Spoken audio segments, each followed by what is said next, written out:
signed up. So we're sorry, but everyone, could you please go on mute? When it comes to questions, Catherine Budgett, Meakin and I will be reading them out. If you could put your names and where you're from in the chat, would be nice. You put questions on the chat. We won't be able to answer any questions about a particular property. This is more general, leading you to places where you can ask that. Yeah, questions, if you can put them in the chat, but with questions in capital letters so that we know they're questions, and your name at the end would be great. We will read all the questions afterwards, and if there's anything of general interest, we can add that to the website, which Cara will tell you about later. So, as I said, welcome again. First of all, we have Cara Jenkinson talking of Muswell Hill Sustainability Group, and then Josie Ebbott. She works for Ecofurb London, which is part of Parity Projects, which has extensive experience of promoting retrofit and high standards of workmanship. But before we do any of that, Cara has a couple of polls to pick up information from you. Are you ready, Cara? I am. Sydney, can I just ask you to just let in anyone in the waiting room just as I do that poll? Okay. So I'm going to launch the first poll. A question about your knowledge today of home energy retrofit as you come into this meeting. Hopefully you should all be able to see that coming up now.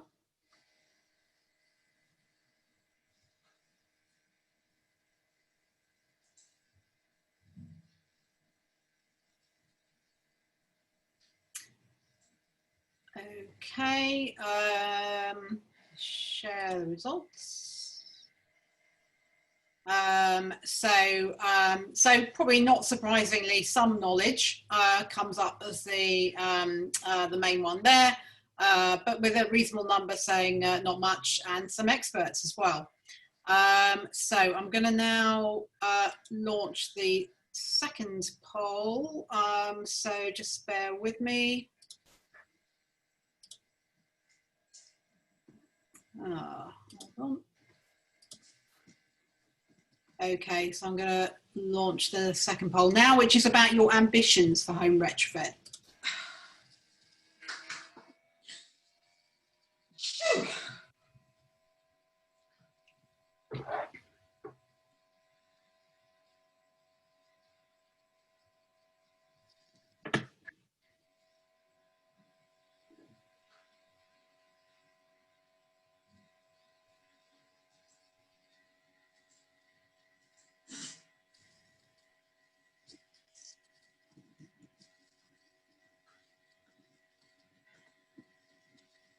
Okay, couple minutes, second left to vote if you've not done so already. Okay, I'm going to end the poll and share the results.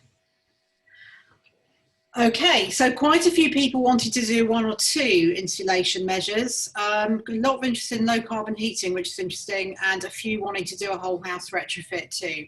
So hopefully the contents of this webinar can be of interest to everyone. So I'm going to stop sharing that now.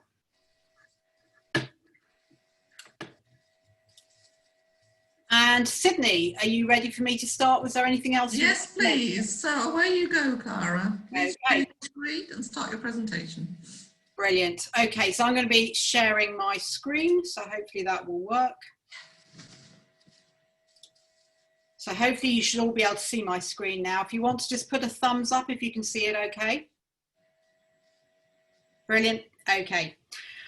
So just to preface my comments, just to say that none of us within Muswell Hill Sustainability Group and Highgate Society Sustainable Living are kind of energy experts. We don't do this for a job. So what we do have is a reasonable background knowledge, and we've done quite a lot of research into this grant, including speaking to various people too. So one moment. Right, so what we're going to cover. So we're going to look at obviously what the Green Homes Grant is, why the government is actually doing this right now. I'm going to talk quickly about retrofit. It's not going to be an in-depth discussion of that, although at the end I'm going to tell you about some further events that Muswell Hill Sustainability Group is running that could help you to boost your knowledge on retrofit generally. I'm going to talk about what measures are covered by the Green Homes Grant, who is eligible, who can do the work in terms of installers, and how to apply. So why is the government doing this?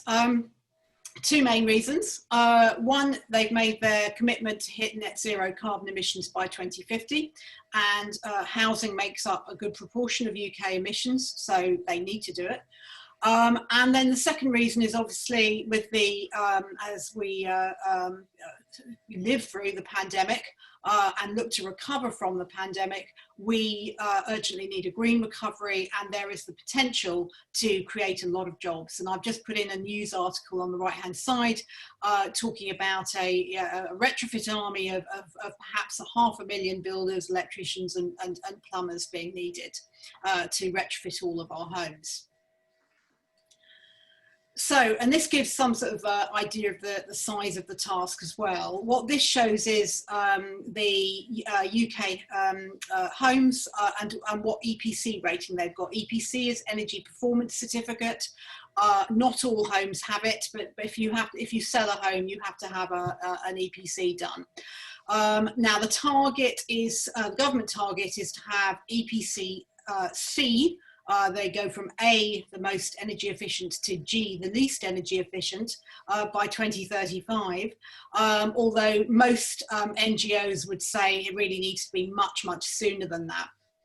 And what you can see is that actually there aren't that many homes that are either A, B, or C. Most of them are in D or E categories, with a few really energy inefficient homes on F and G. So that in order to get those to reach that target, 1 million homes need to be retrofitted every year. So that's it's a huge task. So the Green Homes Grants, I'm going to very quickly go through the scheme, and then I'm going to come back in more detail once I've spoken about retrofit more generally. It's a £2 billion government grant scheme for homeowners and landlords. So not for tenants explicitly, not really for social housing. There's a separate scheme that's covering that. And to install certain insulation and low carbon heat measures, not all, those are known as the primary measures. And then by installing those primary measures allows you to unlock some secondary measures. And I'll be talking about both of the primary and secondary measures in more detail later. So the vouchers will pay for 2/3 of the cost of the eligible work to be done, up to a total cost of £5,000 per household. But for those on the lowest incomes, that goes up to £10,000. And this is a key point here. All work must be completed by the 31st of March 2021, which is not long away. So, so just talking a bit about retrofit generally. So you've got a range of energy efficiency measures that can be taken. Some of them don't cost anything at all, closing your curtains at dusk, that kind of thing. And some don't cost very much, like draft proofing. But they can go to very high cost, such as solid wall insulation or a complete whole house retrofit. So there's a huge range. Renewables, again, a range: solar PV, solar thermal, air source heat pumps, ground source heat pumps, lots of different energy generation technologies out there. Some of them are eligible for this grant, some of them aren't. And I just wanted to say a couple of things about the principles that we think should be followed for retrofit. And the first thing is to say fabric first. What does that mean? It means make sure that your home is insulated, is in a good state of repair before you put things like solar panels on. So if you put solar panels, solar thermal panels, or you put an air source heat pump into a house that is not particularly well insulated, you're going to use much more energy than you would need otherwise. So where possible, fabric first. So whole house, Josie will be talking a bit more about that in her talk, but I just wanted to say a few words about that and why it's important. So the issue with piecemeal improvements is that that sometimes you don't think about what the knock-on effects could be. So an example could be that many householders have had chimneys blocked off, or they've had drafty wooden window frames replaced with modern PVC. Whilst these improvements do reduce heat loss, they could have a knock-on effect on ventilation, and that needs to be considered. And equally, it's also the case that some measures might have an adverse effect on others because they're carried out in the wrong order. So an example of that could be wall insulation. You get the wall insulation done, but then you've got, you might be doing windows at a later date, and you might have to do some rework on the solid wall insulation. So it's about getting it all done in the right order. And that's what a retrofit, a whole house retrofit plan does. It helps with the sequencing of those tasks. So we very much advocate getting that done, and I'm going to be talking a little bit more about that later as well. And the other thing we would advocate where possible is to use natural materials rather than plastic, particularly with the kind of housing that we have. I mean, I think that's the important context to set here is, you know, whether you're living in Highgate or Muswell Hill or Crouch End, you are likely to be living in an older home, and they are more complicated, and yet they have, you know, you need to think about breathability of materials, and so you would preferably use natural where you can. Okay, so I'm going to talk about several of some of the measures, particularly those that are eligible through the Green Homes Grant scheme. So, cavity wall insulation, that is relevant mostly to homes that are built after 1930, although there were some homes built after 1919 that had this style of wall, and you can very much tell this type of wall rather by just looking at the brick formation. You see that the bricks are all the same size, and that what it is two rows of bricks, and then they've got that middle cavity, and that can be then filled with insulation material. And it's not a hugely expensive measure. Costs between $450 and $750, obviously depends on how big your home is, and a potential annual saving of £160. Moving then on to solid wall insulation. So you'll see the different way that wall looks. You've got the long brick, and then the short brick, and then the long brick. So it's a different fabric, and there's no cavity in the middle. It's just that solid wall. And if you live in a Victorian home or an Edwardian home, you are very likely to have that type of wall. So that is more expensive and more involved to insulate. So you can see in the picture below that what you've got is usually some kind of board, some kind of insulant, a mesh, and then a render on top. And you can put a brick slip so it looks brick on top, so you can get it in keeping with the rest of the house.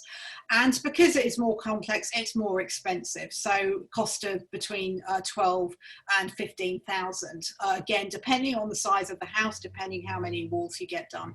It's likely to involve the moving of fixtures and fittings such as pipes, and you need to have real careful attention to the detailing to avoid leaks, for example, between the top of the roof and then where it joins with the wall. And the savings are more significant, around 225 to 375 per year. Again, very dependent on the home, how many walls you get done. So next, whoops, I skipped one. No. Right, so solid wall insulation internal. So this is the other way of insulating solid walls, to do it internally.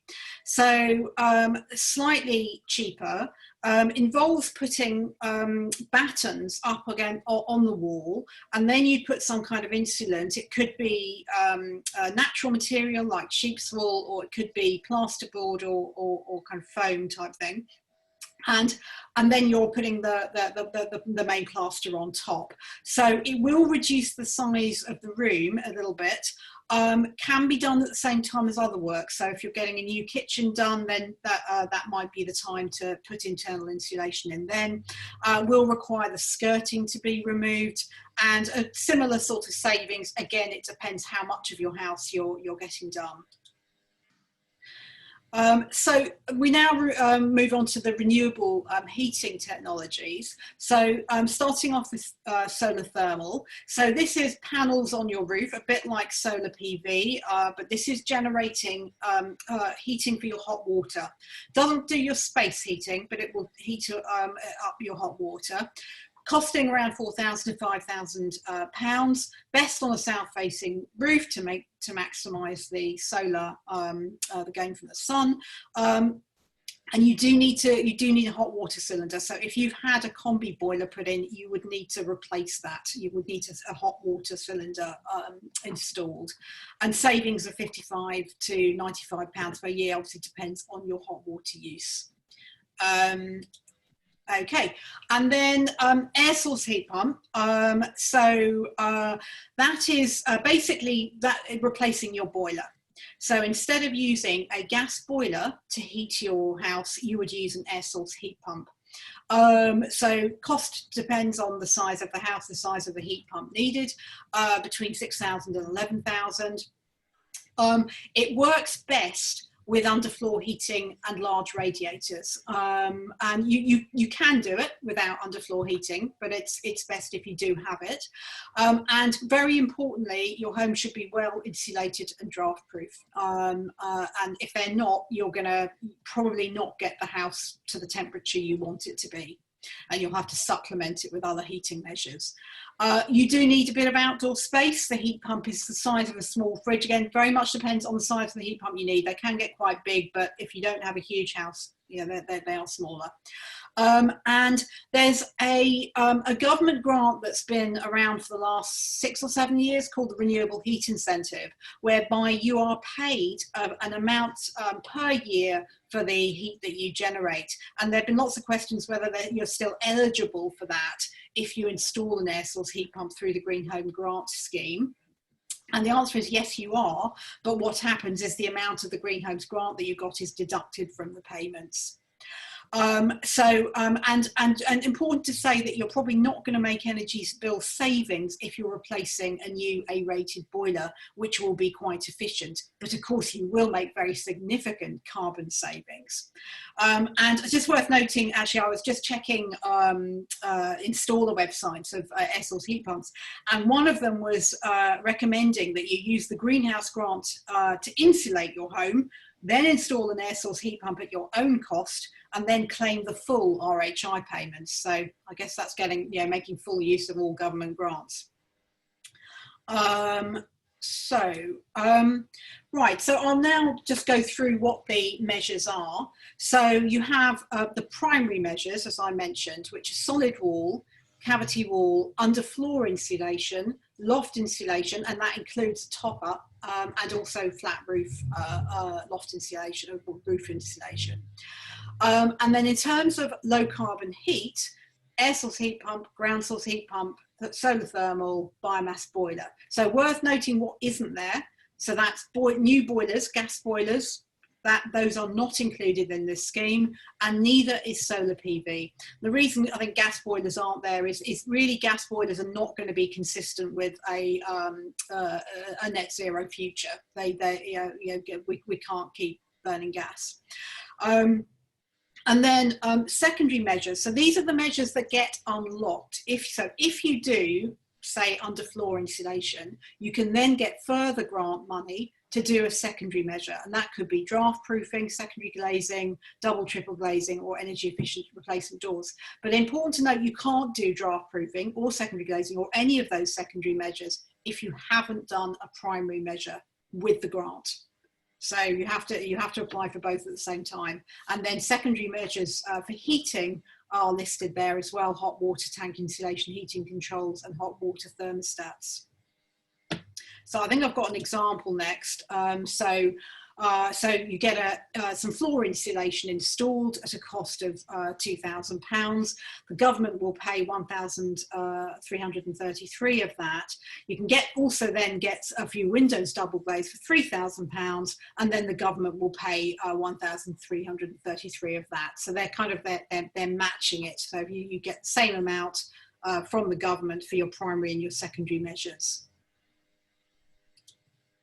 So in terms of who can install, so there have been a rather checkered history of schemes around encouraging people to retrofit their homes. The last scheme was the Green Deal, and there were some concerns about the quality of the measures that were put in. And obviously we know about things like Grenfell, where there were appalling quality issues. So the government has paid a lot of attention to quality this time, and as a result of that, all measures have to be installed by an installer that is Trustmark certified.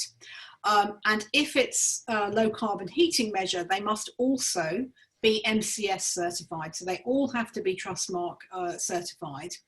And in order to get that certification, they have to follow certain standards, which are known as PAS, publicly available standards. And there are different PAS standards, which are 2030, 2035. But it takes not your average builder who's done your extension or done some work for you in the past probably won't have this have gone through these standards, because they won't have needed to.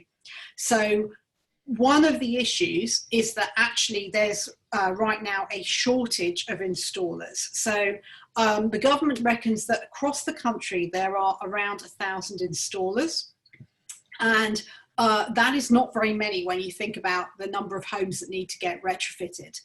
The government says that there are new installers that are becoming Trustmark certified all the time, but they have to go through quite a process. So it is likely to be a limiting factor in terms of the number of installers that are available. There is a current scheme called ECO, which is largely geared at social housing, where installers had to be Trustmark certified. So those installers are already there and waiting to do work, but they will find themselves extremely busy. They'll be because of the demand. Did I want to say anything else on that? I think those are the main points. So yeah, in terms of the process, so this is kind of a little bit simplified, but the details you can see on the government website. So basically you go onto, if you click on that link that I've got there, that will take you through to something called the Simple Energy Advice Service. You can check your eligibility, which really asks things like, are you a homeowner? There's not that many questions that it's going to ask you, but just to make sure you meet the basic eligibility. You can then go through, it'll take you through a process of asking you about your home. So doing a little bit of a check, it can look up what the EPC was. So it's got access to the countrywide EPC database. So if you put in your home, it'll say, oh yeah, EPCD, done in 2013. And then you fill in some questions about your home, and then it will come up with some suggested measures. It is very broad brush. Do not expect a detailed report. And it may get things completely wrong about your house, but it just gives you an idea of the kind of measures that you should be looking at. And then it's up to you to get 3 quotes. I don't think you absolutely have to get 3 quotes, but it's recommended that you do. And those should be from Trustmark accredited installers.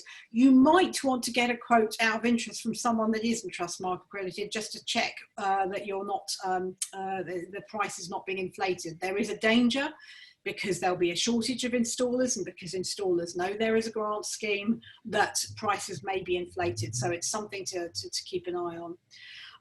And then once you've got those quotes, you then apply for the vouchers, and you have to give the details of your chosen installer. Once you've had notice from the government that you've got your vouchers, you can then tell your installer to go ahead.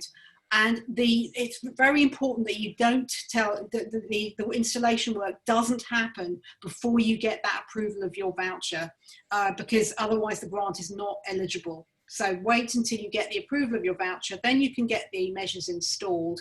And then once you get your invoice from your installer, job's done, get your invoice, send that to the government, and then they will pay the installer directly. So you don't get the money, the installer gets the money. So that's the process. So I wanted to say a few words about planning. So I'm not going to go into great detail on that because everyone's situation will be different, but it is a real thing to think about because a lot of us in Highgate, in Muswell Hill, in Crouch End may be living in conservation areas, and there are more restrictions in conservation areas on what you can do. So I've just listed there where you need to ask your planning officer. So air source heat pumps, they're basically permitted development. That was a change that was done a few years back to make them permitted development, but they must be more than 1 metre from the boundary of the property and not in the front of the house if in a conservation area. Solar thermal, generally permitted development, subject to some fairly limited restrictions. And then external wall insulation, you will require planning permission if you're in the conservation area, and you're very unlikely to get it if you want to insulate the front. You can't insulate the front in a conservation area pretty much.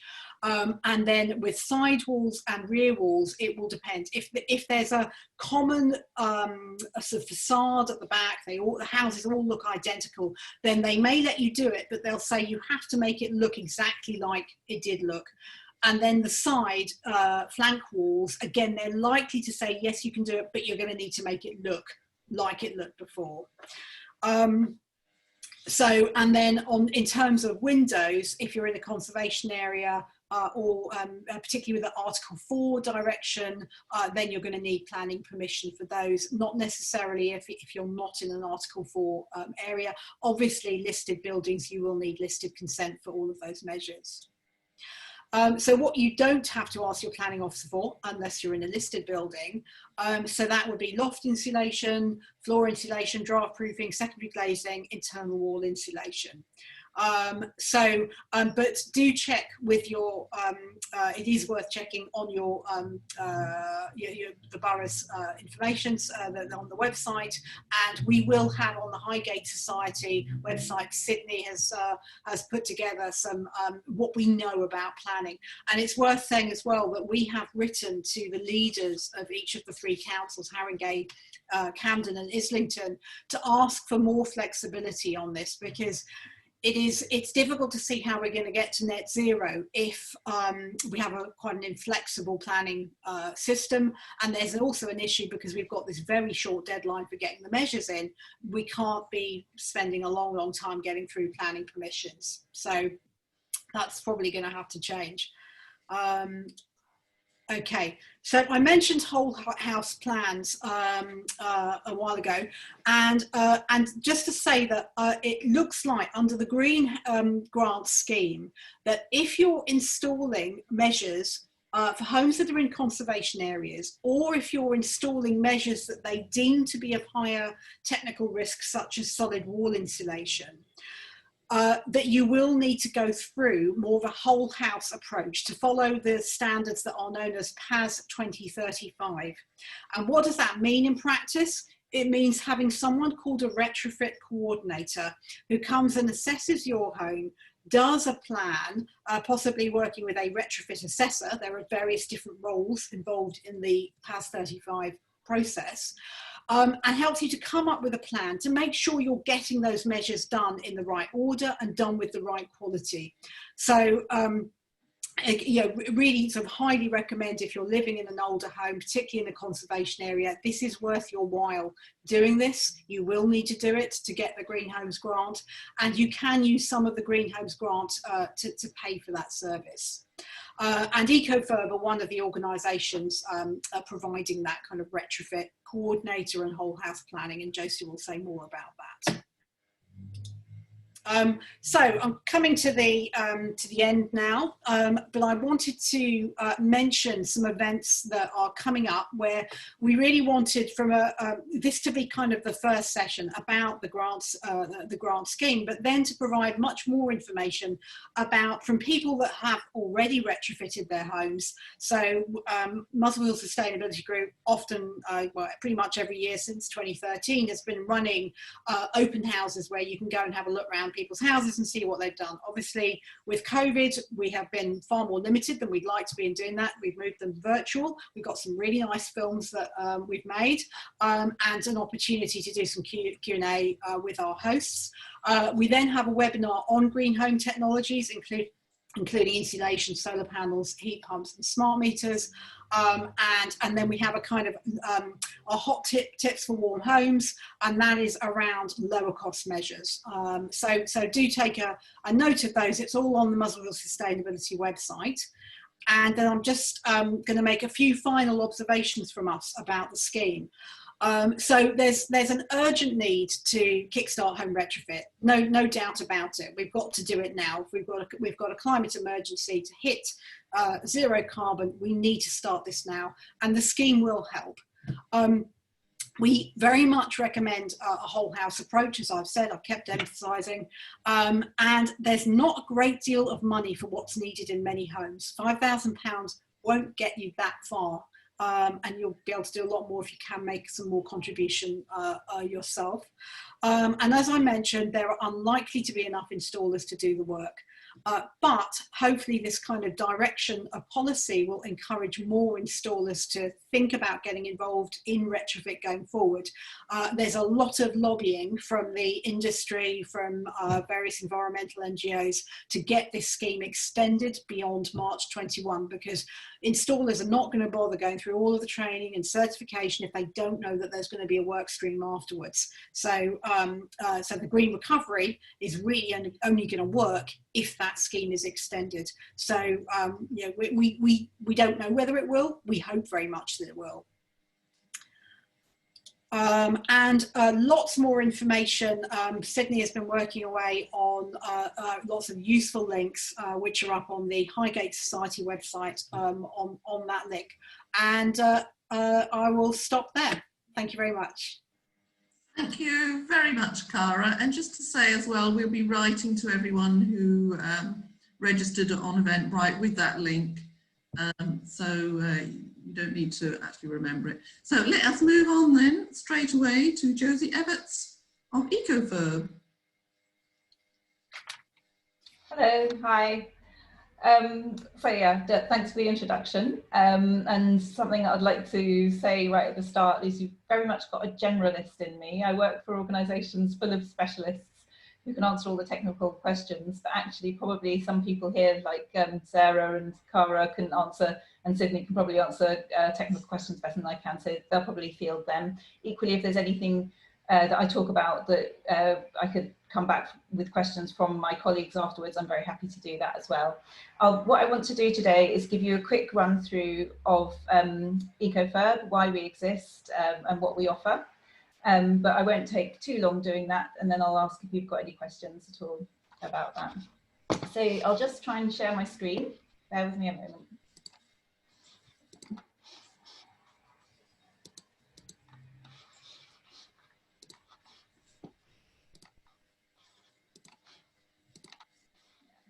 Can everybody see that?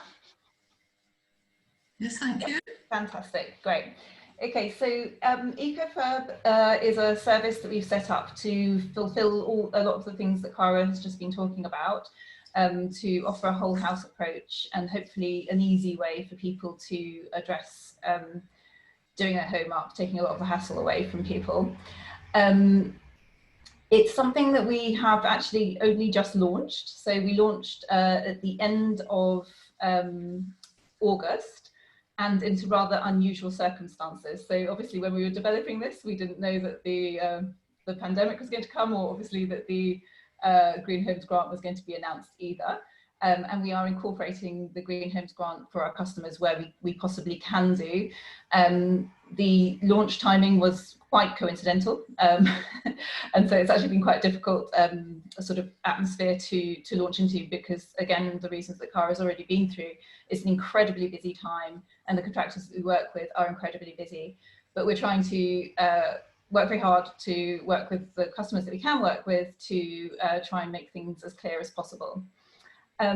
So actually the situation we're in at the moment is that we are saying to everybody who comes on board as a customer that we can't guarantee timescales.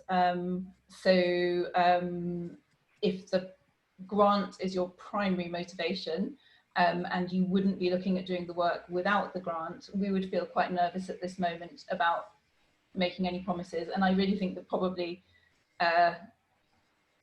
other people should probably be in the same situation, because one of the requisites of the grant is that the work, as it stands at the moment, is that the work is completed by the end of March 2021, which is going to come around very quickly. So just that little caveat at the beginning, we are helping our clients with the Green Homes Grant, but we're also eager to point out the constraints that are in place.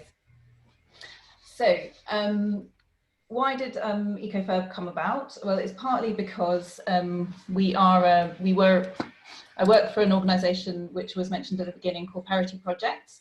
Parity Projects has been around for 10 years, and they've been providing something called the Home Energy Master Plan, and that was an award-winning service to basically give the advice, give the sort of whole house plan in very detailed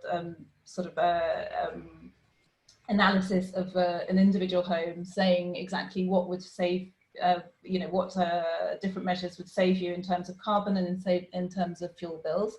So we worked with people like these this lovely couple here, JP and Gabby, typical of our customers. They were doing a big renovation. They wanted to get the advice about what was best to do and how to do it. So they came to Parity for that advice, and then went on to do the work. At the time, we didn't have EcoFurb, so we could only give them the advice report, and we didn't have any way to support them throughout their renovation to help them find the contractors.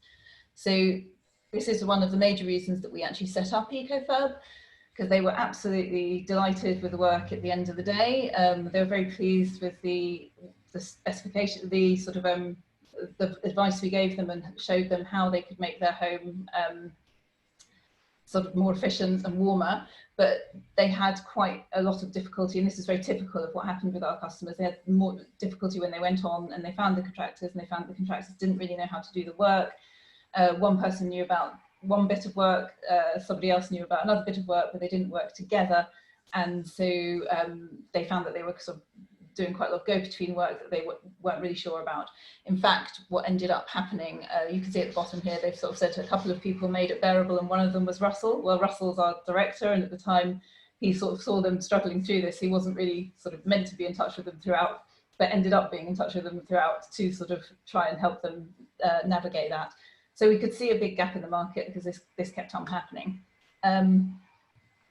Then actually some government funding came along. So interestingly enough, our project, which is EcoFurb, our service, had some setup funding from the government along with 5 others across the country. And the idea behind these is to look at the long-term solutions, to try and set up something that works in the long term.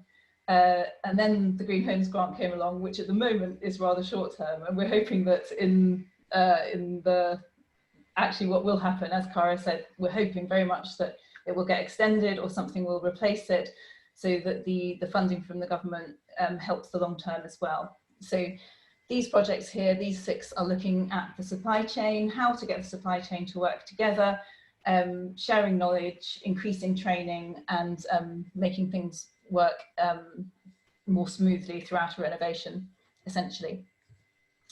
So we got together with an organisation called Retrofit Works, actually set up by the same person about 6 years ago, I think. I'm not quite sure about that actually.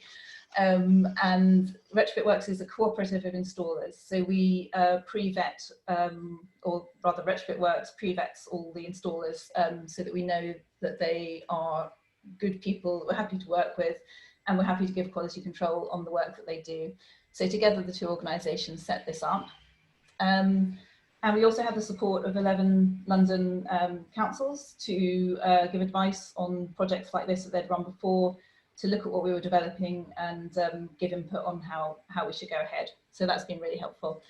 And Haringey is one of them. They've been very active, so that's fantastic. So as I mentioned, we're an end-to-end service. We give advice in the first place. We'd help you specify the work in a detailed fashion, and then sign off the work at the end to say that it has met the specifications. The whole house approach, I mean, I think Cara's explained it so well already that I won't dwell too long here, but basically all homes are different. Particularly Ecofurb is designed to look at hard to treat homes, period properties, conservation areas, and as you can see from these graphs that have come out from the software that you use, heat loss is very different in different houses. So you need to design the retrofit to suit the house.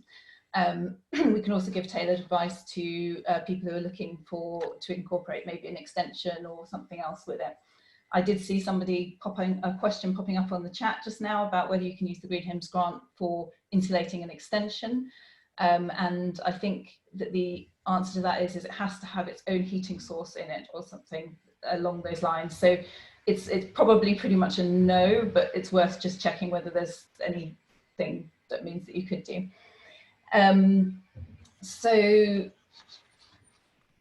the advice that we would give is very much tailored to a particular home rather than generic home. We've got a plan builder, we call, on our website. So if you visit ecofurb.com, in the top right hand corner you'd find a black button called plan builder, and this would take you to something like this. It shows you it will ask you in great detail about your home. You can put in all the details. It's much more detailed than the one on the Simple Energy Advice website, the Green Homes Grant website. And then it'll come out with recommendations. You can play around and see the different costs and the different savings that you'd get from them. This is free, so this is like the free version of the service, as it were, because we want to be able to help people who are doing sort of, maybe you're just planning on doing one measure, which is something that you wouldn't then need to engage a retrofit coordinator to help you with throughout, because the installer would have the knowledge for that one measure. But with this tool online would be able to help you decide perhaps which measure to go for. So that's a sort of free advice tool. If you then decide that you did want to go on and work with a retrofit coordinator for a whole house approach, then the first step with us would be to have the whole house plan, which Cara mentioned. Our whole house plan, this is just one page from it, would go with, it would be a 2-hour appointment with your coordinator to find out in great detail about your home and your plans, and you'd end up with a report and plenty of time to ask questions about that, so that you can really choose very well what you want to do to your home and understand which things work best for you. After that, that can be used as a standalone service. People can take that off and go and find their own builders. Sometimes people already know who they want to work with, for example. And then, or in this situation, you might happen to know somebody who's accredited for Green Homes Grant that can get you booked in the near term, in which case it would be a good idea to take this off and work with them, for example. So some people treat it as a standalone service. Some people decide to continue working with us. By this point, you would know us quite well and whether you wanted to carry on. So the next step would be, for not all projects, but most projects, a detailed specification. So that, for example, if you were doing anything that was sort of multiple different items together, or anything that was complex in itself, like a heat pump, you'd want a performance specification to bring everyone on the project together, including architects and contractors who might be working on the project. That puts all the expertise in one place, and it's what the coordinator then checks the work against to make sure that it's met specifications, so there's accountability. Then you have the works carried out. You keep in touch with your coordinator throughout the works, and they check and sign off at the end. And then some projects, the bigger ones, would have made payments earlier on, but the final payment is only ever due after the coordinator signed off the work. I should have said earlier that the coordinator is independent of the contractors entirely. The point is that we're filling a gap. We're giving that impartial advice to help give you reassurance that the work is being done to the right standards. So that is everything from me. Quite a whistle stop through, I hope. And if you've got any questions, just let me know. Okay, thank you so much, Josie, for that.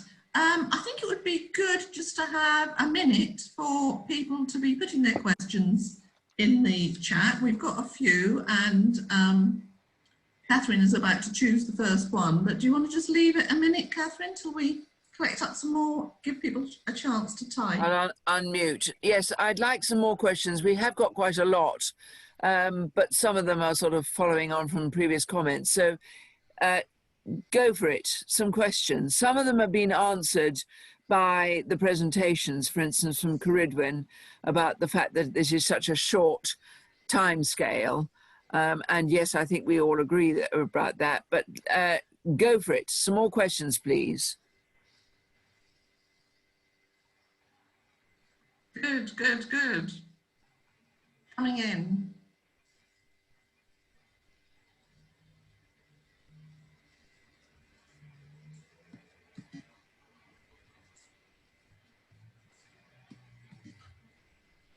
Could I start with a question to Josie, which is about EcoFab's reach? Do you work outside London, we're being asked, and do you work with flats as well as houses? I'm afraid we don't work outside London at the moment. The slide that I showed earlier with the 6 different projects on it means that there are other areas covered by different people, but very similar ideas. Manchester, Cornwall, Bristol, Oxford and Sussex, but EcoFab only works in London. In terms of flats, absolutely, it works for flats, houses, bungalows, yeah.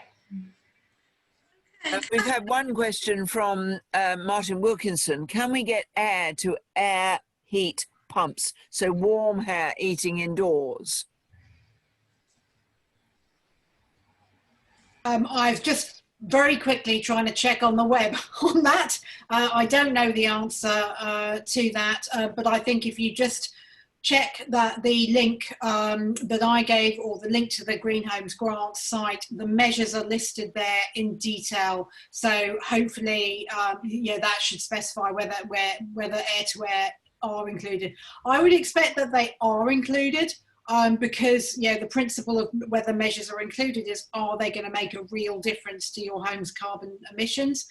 And that sort of heat pump should, but I don't know for certain.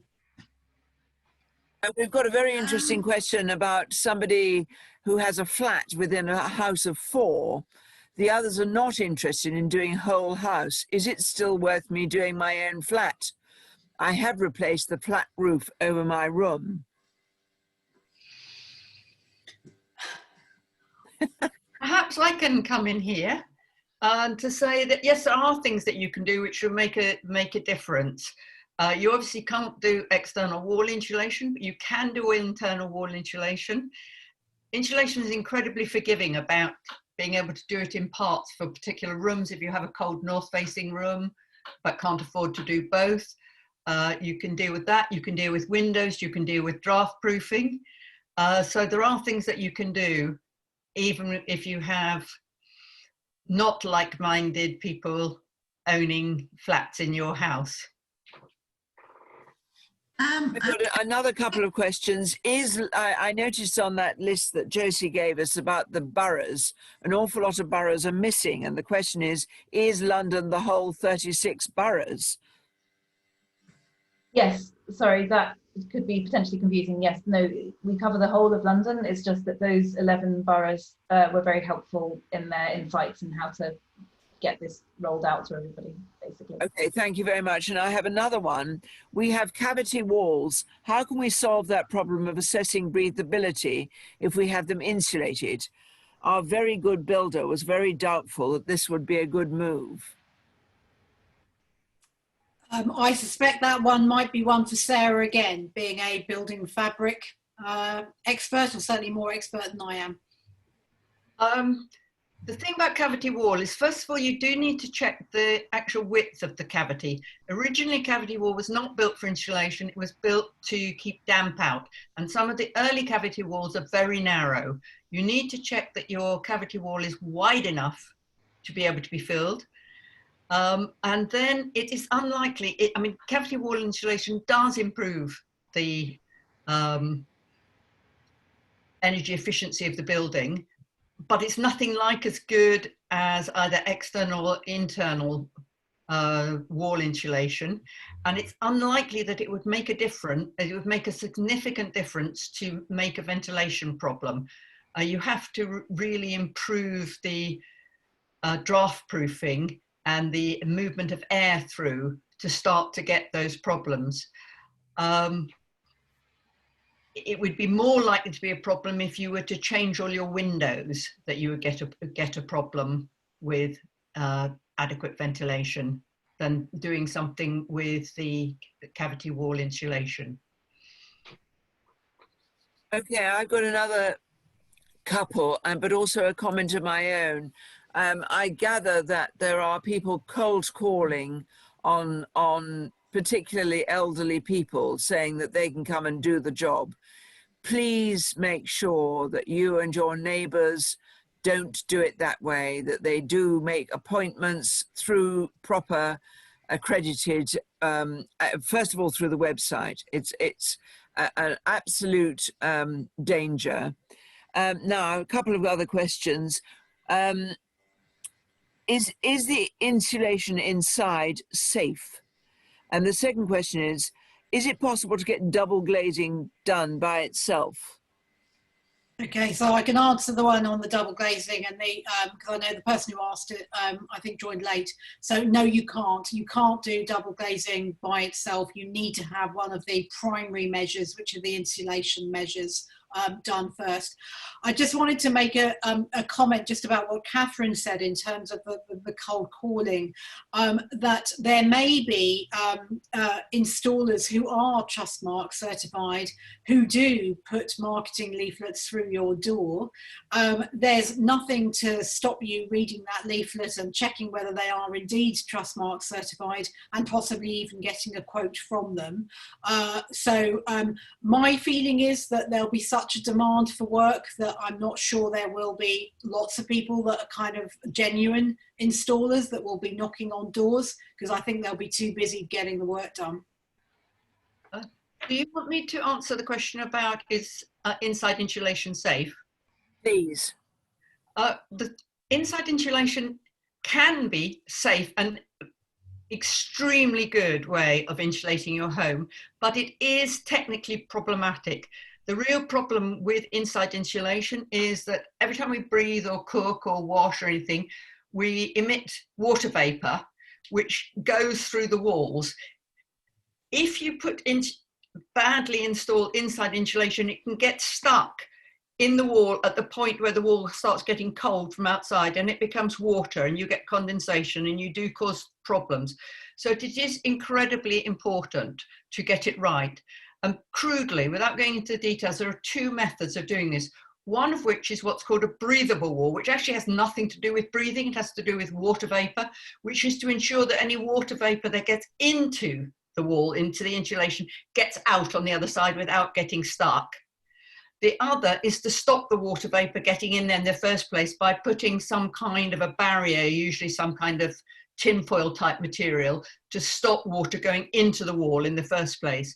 But therefore, it is definitely not something to do yourself unless you have the knowledge to do it. It is definitely something to get done by an expert. And as Cara and Josie have said, go to somebody who really knows what they're doing. But if it's done right, it's a terrific form of insulation, particularly in areas where you can't do external because they're conservation areas and planners won't let you.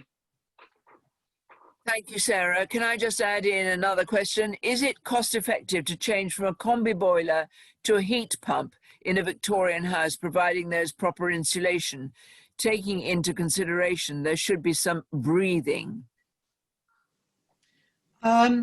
I think it would depend on what the efficiency was of the boiler that you were replacing. So if it was an old boiler, you know, G-rated or F-rated from, I don't know, 20 years ago or so, it wasn't a condensing boiler, then it could well be cost effective to do that. If you had a much more recently installed high efficiency condensing boiler, you wouldn't necessarily make the financial saving. But as I said, you would make a big carbon saving. Okay, thank you. And then another question, if your room is 10 by 15 square feet, how much of the floor space is lost if the solid brick wall is to be insulated?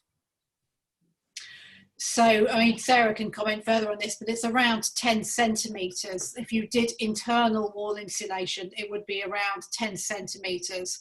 There are, I think, new technologies that are trying to reduce that size, but I think that is broadly a good indication. Obviously, if you're insulating on the outside, then it doesn't affect your internal space at all. Sarah, did you want to add to that?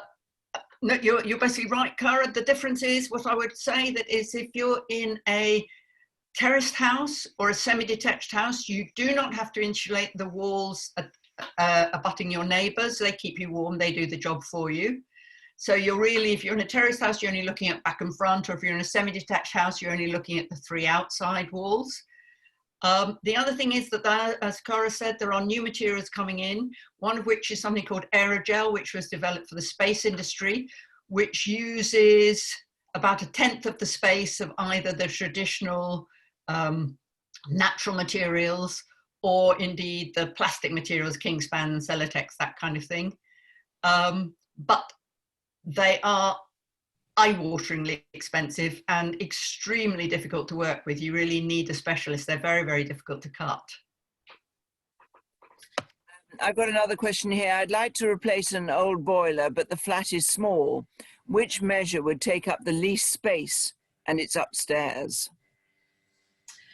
Yeah, it is a difficult one, this, because air source heat pumps do require a certain amount of room, and I mean it may well be worth getting an installer to come and have a look at it as to whether they think they can fit it in or not.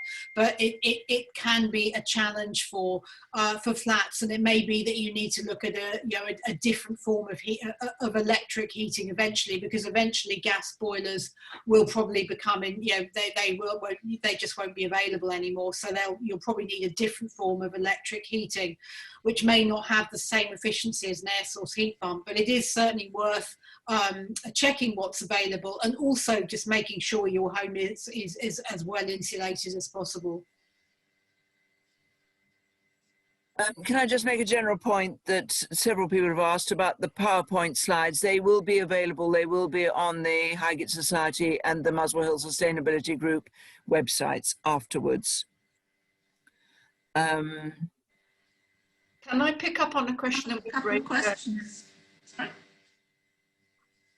Can I pick up on a question that was raised earlier about air source heat pumps to air warming? The basic technology is an air source heat pump replaces your boiler. So whatever your heating emitters are, unless you change them, are what will be linked. So if you have a standard gas boiler with radiators, the air source heat pump will be linked to the radiators and will pump the heat out through the radiators, so that only if you either change it or you have at the current a hot air system, will you get an immediate link between an air source heat pump and hot air heating in your house.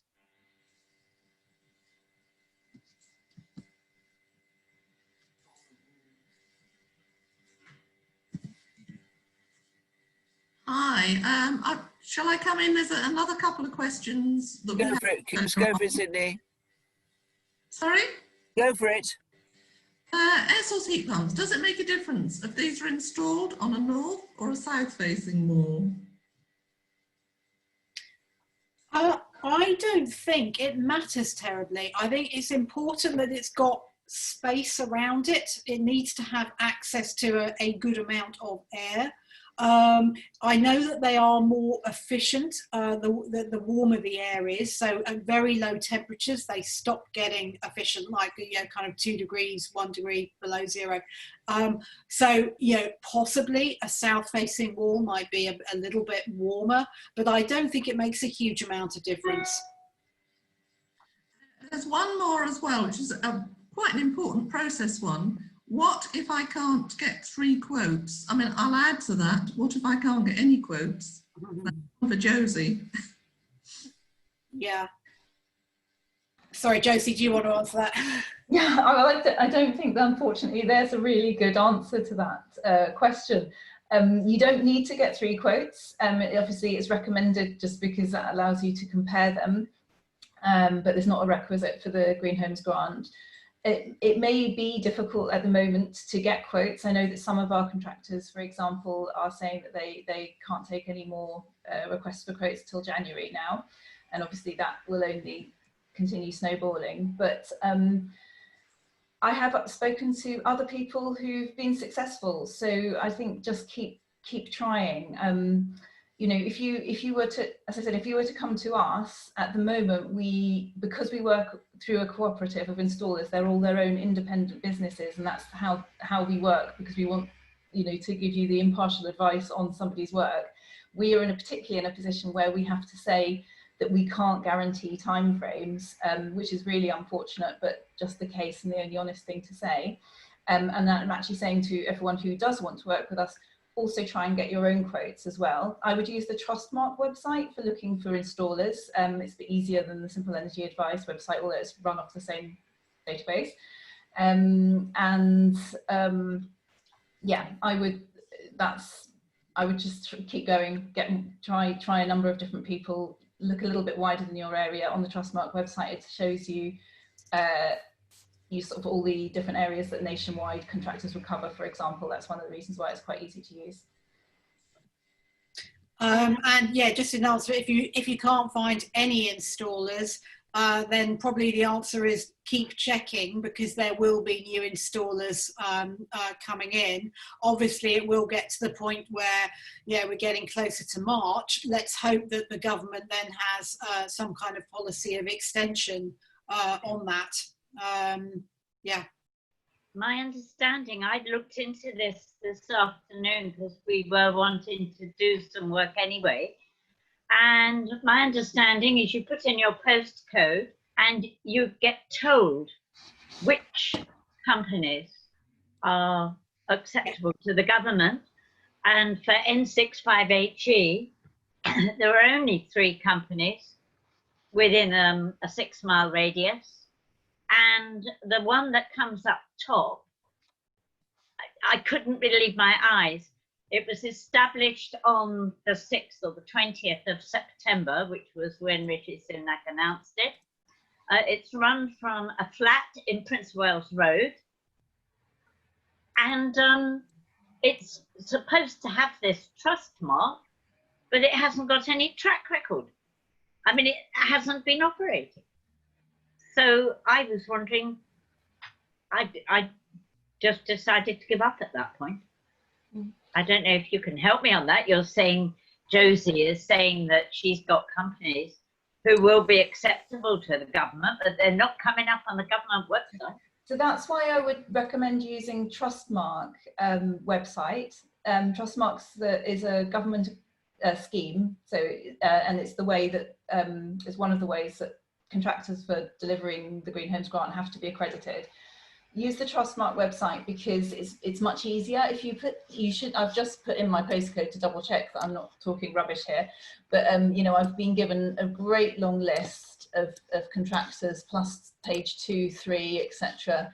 So some of them look further away, but when you go into the details, you can see that actually they cover various areas of the country. So are you saying the government accepts anybody who has a trust mark? Yes, that's right. That's not what it's saying on its website. As long as they are Trustmark certified, right? So they are registered with Trustmark, then you can use them. I think I'd like to add an interesting question from Jackie Jones, who used to be very much a central part of our group. And now lives in Herefordshire, is winter a difficult time to be installing any of these measures, technically, as well as inconvenient, given that this whole thing's supposed to end in March? Josie, do you want to answer that? Well, actually, I'm sure Sarah is probably better qualified to answer that, but I've heard my colleagues saying several times that it's going to be very difficult to do the external wall insulation that's being asked for during the bad weather. So yes, I think you're quite right. I absolutely agree. External wall insulation would be very difficult. It doesn't make any difference for internal wall. And if you had, and certainly loft insulation, underfloor insulation is fine. And if you get through to that, double glazing, working on windows in winter is fine, but external wall insulation really is extremely problematic. You don't want the insulation to get wet. Okay, we've actually got to the end of our time for questions. Sarah is going to sum up. Cara, could you share the slide with the website link on, please? And if people would like to put feedback about this session into the chat as we wind down, that would be great. Over to you, Sarah. Sydney, before Sarah takes over, can I just add in one quick question that's just come in? What other material can be used for double glazing apart from UPVC, which would be better for the environment? Wooden windows are far too expensive. On that, I would say that there isn't really, I mean, there are now double glazed Crittall windows, but I think they're more expensive and they're not better. I mean, wood is the best option, partly because it can be infinitely, endlessly repaired over the generations. So it is very good. Sash windows are very expensive. If you're lucky enough to have any other kind of window besides sash windows, they are much less expensive. And just to say another thing is certainly worth looking at secondary glazing. If you can't do the double glazing, look at secondary glazing. Yeah, definitely. And there are very cheap forms of secondary glazing, which are more or less like putting cling film on the inside of a window, which actually work very well and are very, very good for, I mean, I've put them in for many students or people renting who have to pay the bills, live with the cold, but it's not their building and they don't want to invest in it, and it works very well. We have got a link as well on the website to Historic England advice on these matters. And I would also suggest that on those ones, do look at the Muswell Hill event later on about how to keep warm this winter, which is full of low cost ways to improve the energy efficiency and the comfort of your home. With that, what I'd like to, first of all, is to thank Cara and Josie very much for their speech, and very useful. Thank you all for joining and for your questions, and I hope that you found it useful. And Cara's presentation will be on the website in full, and so you'll be able to follow up, and we will follow up by sending everybody an email with further information. And so before I wish you all good luck with applying, and do remember the crooks that Catherine pointed out, can I also point out something about insulation, which is, as we face increasing warmth and having had just a very hot period, insulation keeps your house cool as well as warm. And there is worrying figures on the increasing cost of air conditioning. I mean, that also uses energy. That is also an issue. So that in insulating your home, you're not only keeping yourself warm in winter, you're keeping yourself cool in summer. And that's likely to become an increasing issue for people, particularly living in flats at the top of houses, which can get very, very hot indeed. So thank you all for joining. We continue to chat if you want to. We'll keep the website open, and thank you all for joining us. Bye.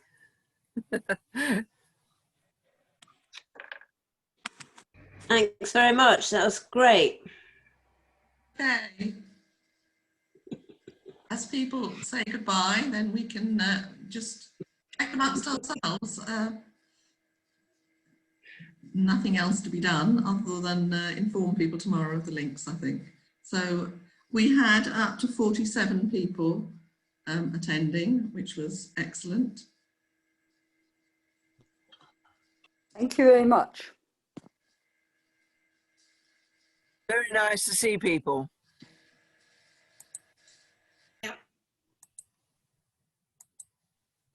Typically, when we have these sessions, we go to Cafe Rouge or the Gatehouse, and sorry, Josie, we take the presenters out for a nice meal, but unfortunately, I'll do that this time. Plus, I'm in Wales as it happens, so that's even further to go. Well, congratulations. I think that was a really good session, and our planning, particularly for Cara and Sydney, has really paid off. And Sarah, I'm so glad you were with us today. Indeed. Yes, I'm very glad you were here today, Sarah, to ask all those technical questions. Yeah. Well done, everybody. I'm going to say goodbye, but Yeah, goodbye, Jackie. Lovely to see you.